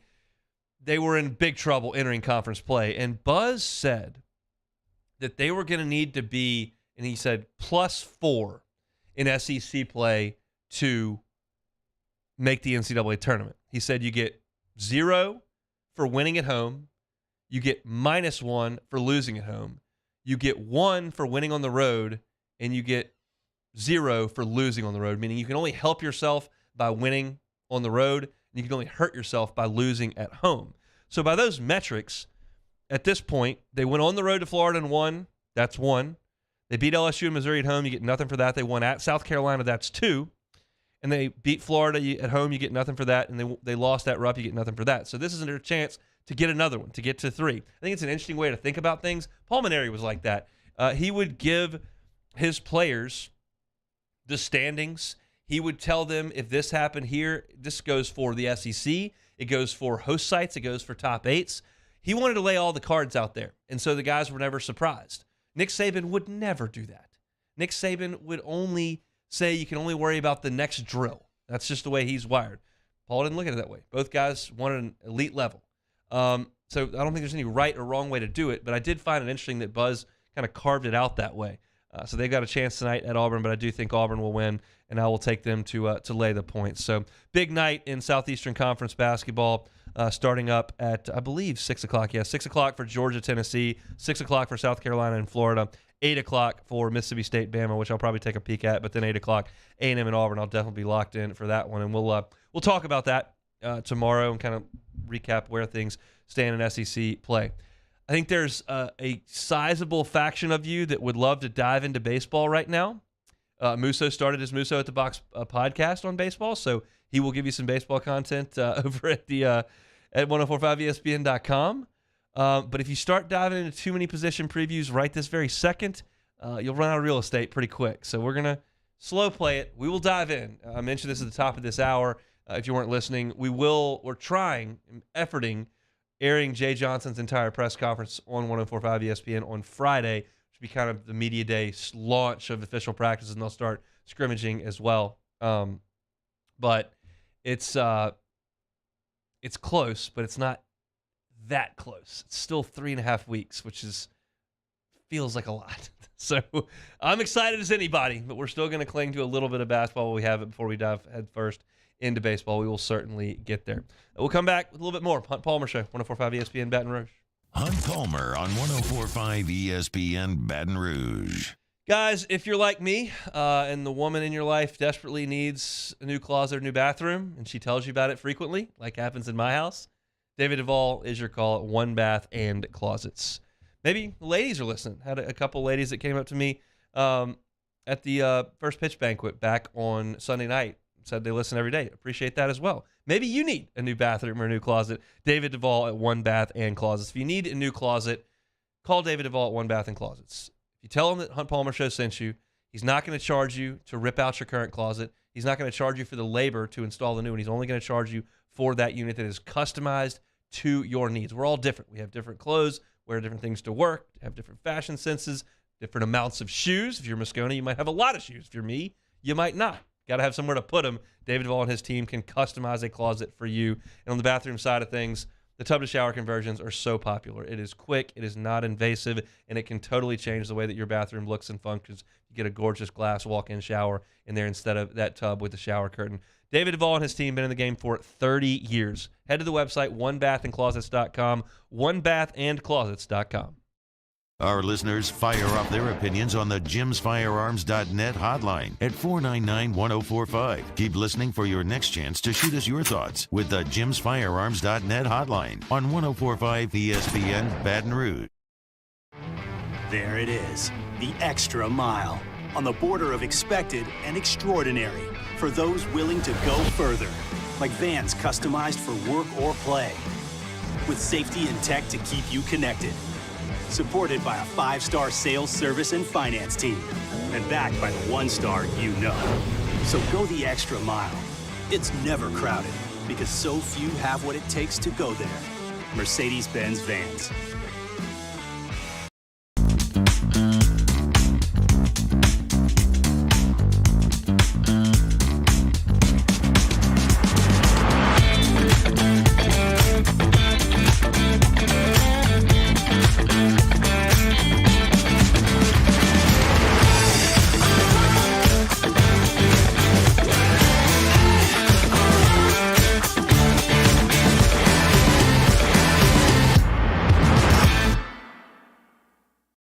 Time doesn't stop, and the world keeps spinning.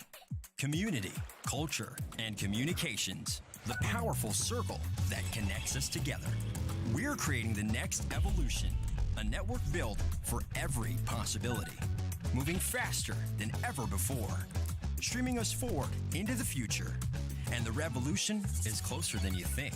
RTC, ETEL, and Vision are now Rev. New name, same company. I've been doing business with Luba for 25 years. They're dependable, trustworthy. It's just the attention to detail with our clients. Our folks have years and years of experience. They're highly trained professionals. But many companies have that asset. What I'd like to think makes Luba a bit different is that we use those talents in a way that truly is dedicated to serving the needs of the folks who depend on us. Have you ever heard the tale of the misunderstood bull? A menacing beast that was born to float. A force of nature. The embodiment of grace. Quite grand, yet quiet and nimble. The Infinity QX80. Experience the Infinity QX80 at your local Infinity retailer. At Auctioner, we know healing is a team sport.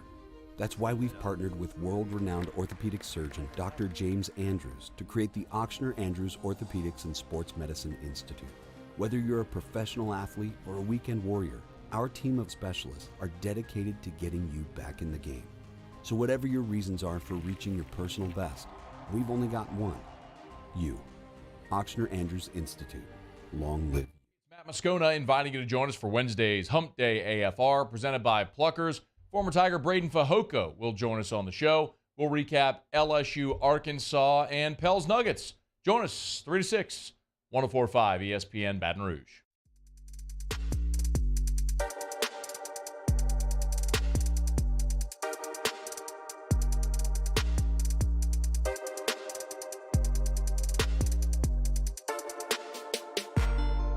This is Hunt Palmer on 104.5 ESPN Baton Rouge. The internet's an interesting place these days. Anybody can report anything and run with any rumor, and it can go like crazy. A few months ago, Drew Brees got struck by lightning. I mean, the internet's crazy. So you take things with a grain of salt at times. And then you feel like sometimes some people have better perspective on other things than others, or more intelligence on some things than others. And so when you see the Sean Payton rumors swirling all over the place, you don't really know what to make of any of it. You just kind of sit back and wait. But when Colin Cowherd talks about it, maybe listen a little bit more. Sean on his show every week, he talks to him, probably text. I think there's a functional relationship there. And Colin Cowherd said on his show today that the Broncos have made their decision. They want Sean Payton, that Russell Wilson has helped in that decision, and he wants Sean Payton. But that, once again, goes back to what we've been talking about over the last couple of weeks. Most times when an organization decides who they want to be their head coach, that's the head coach, because there are only a handful of these jobs, and when one comes open, you jump. But Sean's not in that spot. Sean decides where he's going to go, more than likely. I'll be surprised if it comes out, and it may not come out for 10 more years. Like, eventually Sean Payton opened up on Mahomes, and like Skip opened up on what happened with Nick Saban behind closed doors when they were trying to get him to not go to the Dolphins. Sometimes it takes a decade for things like that or details like that to come out. It will surprise me if we find out in 10 years that Sean Payton wanted X job. He wanted the Houston job. He wanted the Carolina job. And it was open and he didn't get it. That will surprise me. It feels like he should be number one on almost every list. But we'll see. He's expensive. He wants a lot of control. We understand all those things. But Colin Cowherd said that Denver wants him. So we'll be seeing, I guess, if Sean Payton wants to go to dinner. I'll tell you this, Sean P. I know you play a little golf. Get that membership to Cherry Hills. It's pretty good. Got real lucky to get invited out there last summer when my cousin got married. Peyton Manning was out there. It was good. I don't think I'll be back anytime soon. But Sean P., if you're looking for a place to play golf, Cherry Hills, pretty good. We'll see what that happens, what the compensation coming back New Orleans' way is. But I feel like that maybe Colin, I could certainly see a situation where Sean Payton tells Colin to report that so that Carolina or Houston antes up more. Hey, Denver said they want me. That's a pretty good organization. What was the offer there? 21 a year? Let's do 24, 25. Maybe. You never know. That's what I'm saying. Like, we won't know all the details till way down the road. But sounds like there's some smoke around Denver. The saga continues. A couple of housekeeping things on the NFL. Andy Reid did say today that Patrick Mahomes is expected to practice today. I was skeptical when I saw the ankle injury. I went on and on Monday about how I sprained my ankle chasing a cat, and it was all for jokes. But ankle injuries suck. Like, it's not fun. And that one looked bad, and certainly it was bad. You can play through adrenaline, but everyone who's had ankle injuries, a bunch of football players from the past that were on TV and were asked about it, were like, yeah, he's going to be struggling tomorrow, big time. And maybe he was. That was obviously Monday. We're on to Wednesday. It's had 72 hours. But I honestly thought when I saw it, there was a chance that he could not go out there and play. I mean, there comes a point where you just can't move. And then you're counterproductive to your team. Sounds like that's not going to be the case for Mahomes. He'll be heavily limited on Sunday. But I think he's going to give it a go, which shouldn't be earth-shattering to anybody I know, but it feels like it's trending that direction. What I missed in this whole deal is that the Bengals had another offensive line injury. I didn't know their center, Ted Karras, got hurt on Sunday. I've watched every snap. Now, sometimes the Myers man's crawling all over the place and we're doing whatever, and I can't hear every word that's said. Maybe I missed a play here or there. But I didn't know he got hurt. I knew Kappa was hurt. I knew Leal was out. I knew Jonah Williams was out. I didn't know the center was out too. But he returned to the game with a knee injury and played through it and said he would play on Sunday. He did practice today. He was snapping to Joe Burrow. All indications are the Bengals starting center will be there to play in the game. The other two injuries with Kappa and Jonah Williams are looking a little more ominous. Neither guy practiced today. We've talked to some NFL guys. You heard Hester and Flynn probably this morning if you listened and followed on Twitter, any of the guys that are on ESPN. This time of the year, late in the playoffs, practices are basically walkthroughs anyway. You're not strapping on the pads and laying the lumber in practice right now. You're not full sprints. It's glorified walkthroughs to make sure you understand the scheme, know where you're supposed to be, have your assignment, and can execute it. And then you move on to the next. And so the fact that the Bengals guys aren't out there is not some sort of, it doesn't inhibit them from playing on Sunday. It just tells you that they're not at the stage where they can get out there and walk around very comfortably at this point. So I was hopeful that Jonah Williams might be able to come back. I didn't think he played very well this year at all. I was on record saying thought he's the worst left tackle in the NFL. Statistically, that would bear itself out. He allowed the most sacks, and he's got a quarterback that gets rid of the ball lightning fast. So that's another indictment on you. But, hey, you're probably better than the backup. But I will say this. With the backup offensive line in there, those guys played pretty well, and Joe adjusted his game. A lot of people have heard the stat. It's been circulating a bunch this week. He averaged about 2.5 seconds per drop back before he got the ball out this year. In the game, he averaged less than that, closer to 2 seconds. So he understood his line was compromised. They had a game plan to execute, and they did. And they were awesome offensively. Went right down the field the first 2 drives. He was 9 of 9, and they scored 14 points. So Mahomes looks like he's going to give it a go.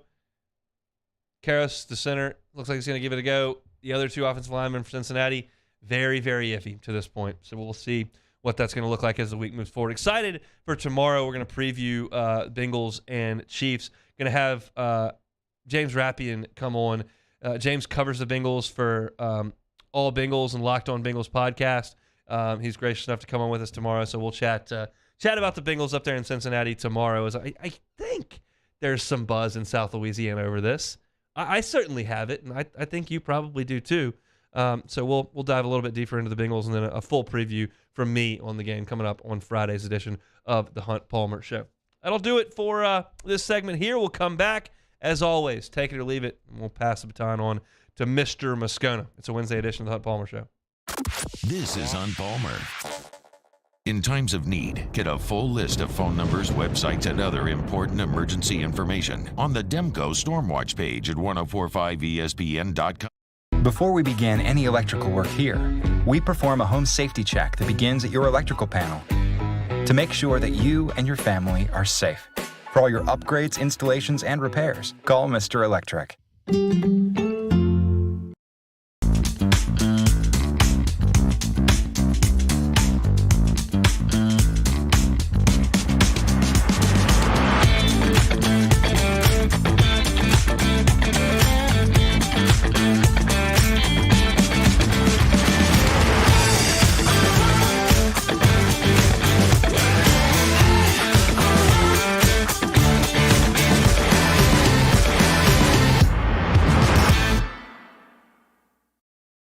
People walk into a bar. The first 2 order the same old margs. The third, Nuevo Topo Chico Margarita Hard Seltzer. Crafted with real lime juice and the crisp tequila flavor. Topo Chico Margarita Hard Seltzer. Louisiana.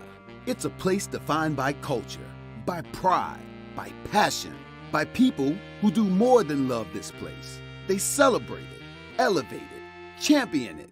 They are the individuals who embody what makes Louisiana great. The companies that make Louisiana a better place to work and live. The nonprofits leading transformational change in our communities. Champions of Louisiana are all around us, and LWCC is proud to celebrate them because we've always been Louisiana loyal, supporting the workers, the innovators, the change agents of this great place we call home. Who are the champions around you? Together, we can share their stories. Together, we can help our home state thrive. Together, we are Louisiana loyal. Always.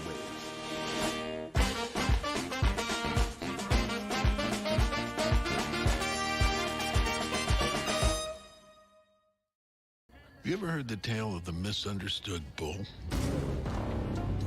A menacing beast that was born to float. A force of nature. The embodiment of grace. Quite grand, yet quiet and nimble. The Infiniti QX80. Experience the Infiniti QX80 at your local Infiniti retailer. I've been doing business with Luba for 25 years. They're dependable, trustworthy. It's just the attention to detail with our clients. Our folks have years and years of experience. They're highly trained professionals. But many companies have that asset. What I'd like to think makes Luba a bit different is that we use those talents in a way that truly is dedicated to serving the needs of the folks who depend on us. Time doesn't stop, and the world keeps spinning. Community, culture, and communications, the powerful circle that connects us together. We're creating the next evolution, a network built for every possibility. moving faster than ever before, streaming us forward into the future. And the revolution is closer than you think. RTC, ETEL, and Vision are now Rev. New name, same company. At Auctioner, we know healing is a team sport. That's why we've partnered with world-renowned orthopedic surgeon Dr. James Andrews to create the Auctioner Andrews Orthopedics and Sports Medicine Institute. Whether you're a professional athlete or a weekend warrior, our team of specialists are dedicated to getting you back in. Championship Sunday in the NFL playoffs. Tune in Sunday at 2 p.m. when the Eagles host the 49ers for the NFC Championship. Then the Chiefs host the Bengals at 5:30 for the AFC Championship. Right here on 104.5 ESPN Baton Rouge.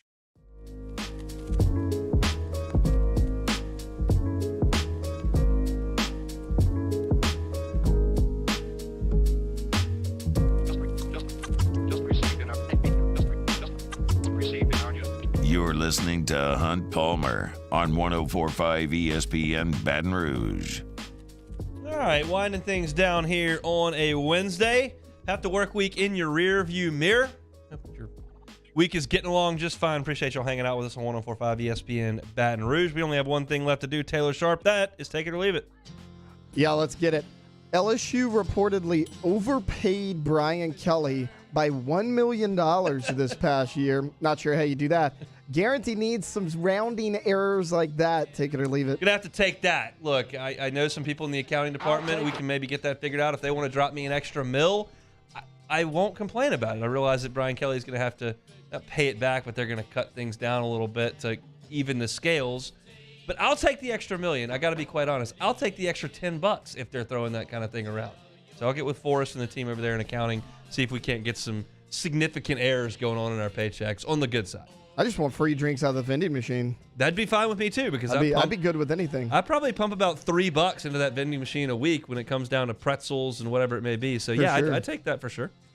The Colts are said to be interviewing Jeff Saturday for the full-time head coaching position. Take it or leave it. I'm gonna have to leave that one. I didn't know the clock management was great. All-time collapse by the Colts as well. That doesn't appear to be the best solution in my estimation. I might bring somebody in there who's got a little bit more X's and O's savvy that had been, coaching the sport instead of talking about it on Sunday mornings with a suit on. I didn't think it was the most egregious thing in the history of football that they brought him in to kind of run the show once they fired their coach and things were going south there in Indianapolis. But for him, for a full-time fit, that's going to be a tough sell for me, so I'm going to have to leave that one. The Bills GM said in a press conference yesterday, I don't want to suck bad enough to get Jamar Chase when addressing the Bills roster against the Bengals roster. Take it or leave it. I'll take it. I get where he's coming from. Look, the Bengals are in a little different spot than the Bills at this point. The Bills are significantly invested in Josh Allen, and he mentioned Stephon Diggs at that position as well. And the Bengals have Joe Burrow on a rookie deal as of right now, and Jamar Chase is on a rookie deal as well. So the flexibility is there for them where it's not there with the Bills. We talked about this in What If Wednesday. If Burrow signs the big deal, like it just hamstrings you a little bit with what you can do with the rest of the roster. That's just math. There's a salary cap there. It's not like the Dodgers who can just go sign anybody they want and then pay the luxury tax. Same thing with the Mets. You got to work within the confines of the sport. So I think a lot of people are cranky with the Bills GM for saying that and quote unquote making excuses and all that. It's just real life. And the Bengals are achieving more than the Bills did when Josh Allen was on his rookie contract because they've gotten to a Super Bowl and they're knocking on the door of another one. But the Bills are still really good. Their GM's still doing a really good job. Just a different roster composition when you've got to put it together from the top like that. And that's all he was hitting to. So I'm just fine with him saying that. All right. Disney World goers are now bagging Splash Mountain water and selling it on eBay for $1,000 as the ride has now officially closed. A bag of dirty water for $1,000. Take it or leave it. Okay, so my initial instinct is to laugh and say leave it because I bought a bag. Of course you did. I'm sure you did. Big Disney guy. But here's the deal, and I realize it's not $1,000, so things are a little bit different. But how many of you that are listening have at one point in your life, whether it was 1988 or 1997 or 2001 or 2003 or 2019, 2021, gone on that field in Tiger Stadium and pulled some grass up and have it somewhere in your house. I did it 2001 Auburn game. I was in 7th grade and charged the field and went to the Eye of the Tiger and grabbed some purple and gold grass. I didn't pay $1,000 for it, so there's a bit of a caveat. But if you think that having a bag of water from Splash Mountain is really stupid, how's having a bag of grass? Is that a lot better? Because I certainly had that. How many of you, when they sold the old box and demolished it, you bought a chair, you bought a dirt, or you bought something from the old box? I think there are a lot of people that may have done that. My dad didn't purchase this, but when LSU played Notre Dame back in, what year was that, 96 or 99? Whenever they went to South Bend, one of those 2 years. I think it was 96. I can't swear to that. But they went to Chicago first with some friends, and they took a tour of Wrigley, and it was obviously the off season then, and they were doing construction on Wrigley, and they were redoing the brick wall behind home plate, and he got me a brick that I still have to this day from the old wall behind home plate at Wrigley. So sometimes some things are important to others. If a lot of people walked into my parents' house right in my old room and saw that brick, they go, what the hell you have a loose brick doing in here? Some people saw you had a bag of purple grass. They'd go, do you smoke that? Like, what do you have a bag of purple grass for? To each their own. I'm not going to pay $1,000 for a bag of Splash Mountain water, but if that's what you want to do, you just get on with your bad self. All right, closing out with a really good one. I love this one. Okay. Alabama 4-star receiver commitment. Perry Thompson says, I'm still committed to Alabama, and they're still on top, but I'm going to keep taking my visits, and I'd say I'm about 60% committed right now. I'd be confident if I was Saban. 60% commitments, take it or leave it. Oh, my God. I am going to leave this one. That's not how any of this works. I've said this for a long time. I don't begrudge high schoolers for the decision they make on signing day if they're a signing day decision. I don't even totally begrudge them for grabbing this hat and that hat and pulling one out of the bag and then taking the sweatshirt off or whatever, all that. The only thing, and I've said many times, like, it makes me sad when players from Louisiana go to other schools, go to Alabama, go to A&M. Like, I hate that, but it's what you got to do, whatever. What I do not like at all, and I think is the wrong way to handle your recruitment, even if you're an 18-year-old impressionable kid, and I know this happens in LSU's favor sometimes, but I think it's the wrong way to handle it. If you commit somewhere and then at the 11th hour think it's clever to go somewhere else, that to me is wrong. It's not illegal, not punishable by law, and you can still go out there and have a great career and a great life if you do it. I just don't agree with saying you're committed somewhere and then doing something else. And again, this happens in LSU's favor every year. So the hypocritical nature of this is still there, and I welcome those with open arms. But I still think it's wrong. It happened. I mean, like the example that I've given from time to time, it was Shreveport kid, Tashiro Davis. If you remember him, it was right around 2010, late in the Miles era, 2011. I'm not sure exactly when it was. But he was a 4-star defensive lineman from Shreveport who was committed to LSU for over a year, and then on the last day wouldn't answer LSU's phone calls and signed with Texas. That's just not the way to handle business, in my opinion. Kids are kids. They do things that you may regret one day. But the 60% committed thing means you're 0% committed. I only like it because it's from Alabama. That makes me laugh. Hunt, I've never told you this because I'm a big dreamer. My goal one day is to have a son. He gets a Division I football offer from Alabama. I force him to commit to the University of Alabama on signing day, flips to LSU. That is a dream of mine. To just occupy the spot? That is a dream of mine. To flagrantly flout exactly what I just said not to do, you would like young Sharp to do that. I'm with this guy. If he flips on signing day, I am buying a Perry Thompson jersey. 60% committed. That is 0% committed. The whole thing with what's a committable offer, what's not. Look, LSU at times, I mean, with Elliot Porter, who became a really good center for LSU, they took his commitment and then at the end said, hey, by the way, you got a gray shirt. We don't have room. So he ended up at Kentucky. It happens both ways, and LSU is not immune from having this stuff happen. It happens all the time. I just don't like that part of it. And the 60% committed thing, I wonder if Nick has something to say about that. You want 60% of a scholarship? We'll do that. We'll do 60. You want 60% playing time? We'll do that too. We'll just do the law of 60%. Whatever you got to do, Perry. But if you got Alabama, I hope you don't score a lot of touchdowns. That'll do it for Take It or Leave It here on a Wednesday. If you missed any of the show, you can always catch the show on demand. 1045ESPN.com's on demand tab. Just go to on demand. All the shows are listed there. You click the Hunt Palmer Show. Our shows are archived there each and every day. They're also on Spotify and Apple Podcasts. Just search the name of the show and you can find it. Appreciate it if you'd like, subscribe, rate, and review. Those of you on YouTube, appreciate y'all hanging out. Throw us a like on your way out. You can subscribe to the channel as well. You get our content each and every day. Taylor does a great job of cutting up those little 10-minute segments each and every day to make your YouTube watching a little bit easier. On today's show, we led things with my thoughts on the basketball situation. Too often, that's just turning into big picture stuff because it is not worth talking about the game, which it certainly wasn't last night. Matthew Bruni came on to elaborate on that. He's from On 3. He was at 1:15. We debuted a new segment, What If Wednesday. Just going through a bunch of what ifs in the first hour. That was a lot of fun. We'll keep that rolling next week. AP MVP. LSU with a couple of finalists there. Hour 2, David Grubb on the Pels. Jimmy Ott's Game Time coming at you 6 to 8 this evening. Matt Moscona is about to drive you home on After Further Review. Have a wonderful Wednesday. Hope the Pels can get it done with BI tonight. We're back same time, same place tomorrow on Palmer Show, 104.5 ESPN Baton Rouge. There it is. The